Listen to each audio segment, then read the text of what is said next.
যাদের এসআইআর এর নোটিশ এসেছে তাদের একটা কথাই বলবো, হয়তো অনেকজনা ভয়ে আতঙ্কে আছে যে কি ডকুমেন্ট নিয়ে যেতে হবে, কি করতে হবে, কোনটা জমা দিতে হবে, কোনটা নিয়ে গেলে ঠিক হবে। তাদেরকে আমি বলবো যে কোনো টেনশন করার কোনো দরকার নেই। তাদের ডকুমেন্টগুলো মেন হচ্ছে যে মারাত্মক একটা ডকুমেন্ট, সেটা হলো 2002 সালে যাদের ভোটের লিস্টের মানে নাম আছে, যে মা বাবার যদি মা বাবার 2002 সালে ভোটের লিস্টের নাম থাকে সেই পেপারটা নেবেন।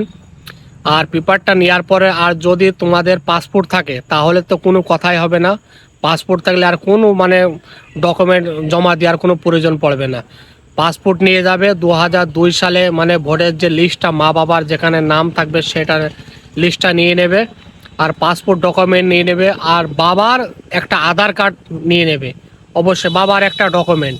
তো এই কটা জিনিস হলে কোনো অসুবিধা নেই, ডকুমেন্ট করা হলে কোনো অসুবিধা হবে না, বা বিএলও কোনো কিছু জিজ্ঞাসা করবে না, কোনো সমস্যা হবে না। এই ডকুমেন্টগুলো হলে তোমার ডকুমেন্ট করা জমা দিলে একদম তোমার একদম ফাইনাল হয়ে যাবে, আর কোনো সমস্যা হবে না। পাসপোর্ট নেই তারা ওই ভোটের লিস্টের মানে 2002 সালে ভোটের লিস্টে অবশ্যই নাম নিতে হবে। আর নিজের হয়তো আধার কার্ড বা প্যান কার্ড, আর বাবার কোনো মানে আধার কার্ডের একটা আধার কার্ড জেরক্স আবার সাথে করে অরিজিনাল নিয়ে যাবে। আধার কার্ডটা নিজের ডকুমেন্টগুলো আর আধার কার্ডটা অরিজিনাল নিয়ে যাবে, তাহলে আর কোনো সমস্যা হবে না।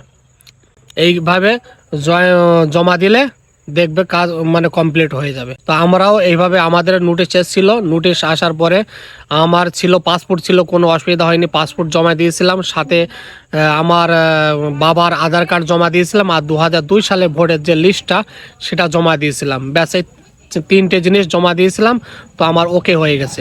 যাদের পাসপোর্ট আছে তাদের তো কোনো সমস্যাই নেই, হবে না। আর খাস করে আমাদের যে বিডিও মানে চাপড়া ব্লকের কথা বলছে, চাপড়া বিডিও অফিসের কথা বলছে, এখানে এইগুলোই জমা নিচ্ছে।